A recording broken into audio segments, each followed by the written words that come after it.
Nakakatuwa naman yung isang content creator, ano, yung vlogger na nandiring-diri sa sardinas. Hindi ba niya alam na itong sardinas na ito ang nakakapagtawid ng gutom sa aming mahihirap? Sardinas sa umaga, sardinas sa tanghali, sardinas sa hapon.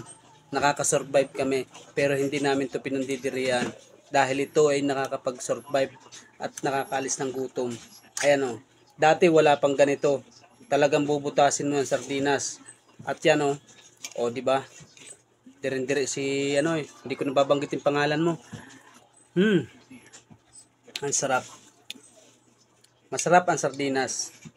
Ayan o. Kaya do sa mga yung content creator na nag-vlog ng sardinas, nakaw, kawawa. Hindi ka mabubuhay sa tagilid na lupa. Sarap. Sardinas talaga ay malaki na itulong sa amin. Kaya proud kami. Laki sa sardinas.